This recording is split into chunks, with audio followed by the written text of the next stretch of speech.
This Godshot video is called See Something, Say Something. Do you do that? If you see something wrong, somebody getting hurt, something going on in the world, and do you just like that, none of my business, or do you speak up? I do a lot of work with teenagers. Hopefully a whole bunch of teenagers are watching these Godshots. But one of the biggest problems among teenagers in this age is bullying. And one of the things I tell teenagers is, you see something, say something. You know, when people speak up and say, oh, that kid didn't deserve that. You know, how about we grow up here? When a bully finds out nobody really respects them for the way they're acting, it stops. And I want to share with you a couple of situations where I didn't speak up. And maybe let my regret move you to want to face your challenges the way I've learned from these situations, to just be the kind of person that speaks up for justice, that speaks up for what's right.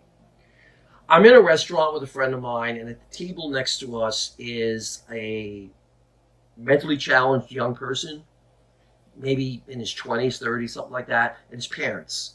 And it was around Christmas season, and they were eating dinner, and the pure joy in the young man to be having dinner with his parents was so strong. You could feel it.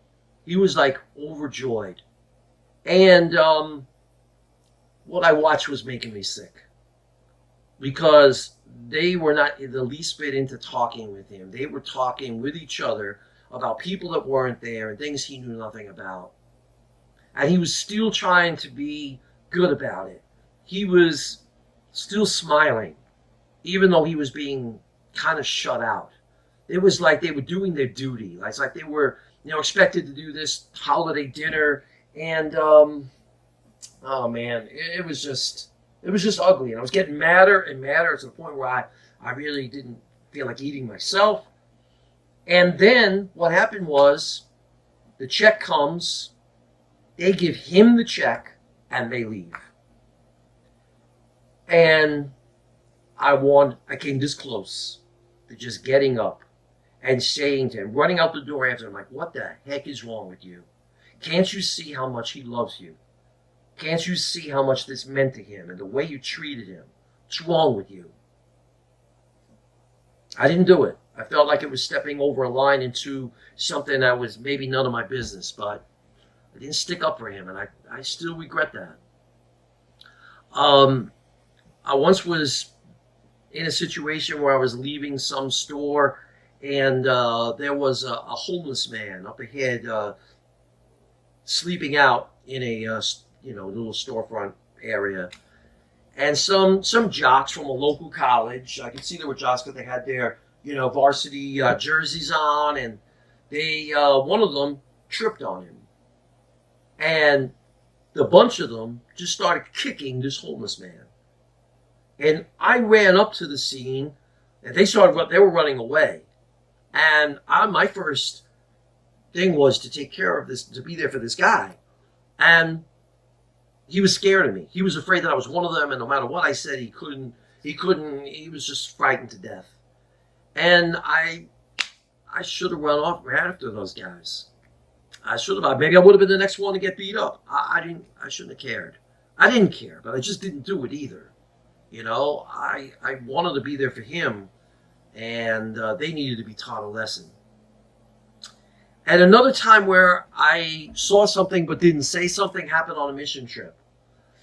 I was on a mission trip, brought a bunch of young people with me, and at the end of the mission trip, it was the tradition of this religious group of women that they would have a send-off the last day. And at one point in this very, spirited send-off, the sisters went up and down the line of all the volunteers and said, you can come back. They skipped over somebody. You can come back. Skipped over. You can come back. And I was like, whoa, that's just wrong. This is supposed to be a celebration of our farewell, and to just do that. I mean, they didn't say you can't come back, but by singling out who they approved of and who they didn't, I thought that was a pretty low thing to do. I didn't say anything for a couple of reasons. One, their assessment of who had really given the most to the trip, who had been the most help, who had given the most of themselves, was pretty accurate. Yeah, I would have agreed that these guys, these particular people, were more helpful than those others. Another reason was, I'm like, these are holy people. They must be doing this for a reason. But it didn't sit right with me. I didn't say nothing. Do you know that next year they did the same thing to me? That even though I was paying them, I was contributing to them for their work, tens of thousands and thousands of dollars for the work they do with the poor there, and I was volunteering. They didn't call on us the last 3 days of the trip. And when it came time for this big farewell, I said, sisters, what was that all about? Came here to help. How come no one came and got us? And they said, you don't eat enough and you're not holy enough.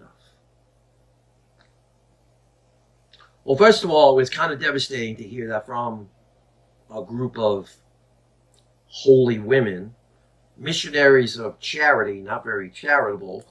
And the other thing was, it was like they were my connection to that country, which is where my ancestors came from, Albania. And I realized if I don't have that connection with them, I'm not coming back. And, well, most of all, I realized, whoa, the year before, they pulled this kind of a move and I didn't say anything, and then it was me. And that's the way it works in life. That you see something and you don't say something, that's going to be you eventually. Okay, so I want to encourage you to pray about, don't automatically shoot your mouth off complaining about every little thing you see that you don't think is right. Okay, but pray about it and be somebody that's willing to speak out against injustice. Okay, I've had my success stories too, but I wanted to share with you these because, you know, I want you to know that I ain't perfect either, and we all blow it sometimes, and it matters of do we pick ourselves up and do better next time. Okay? God bless you. Keep shining. God is good all the time.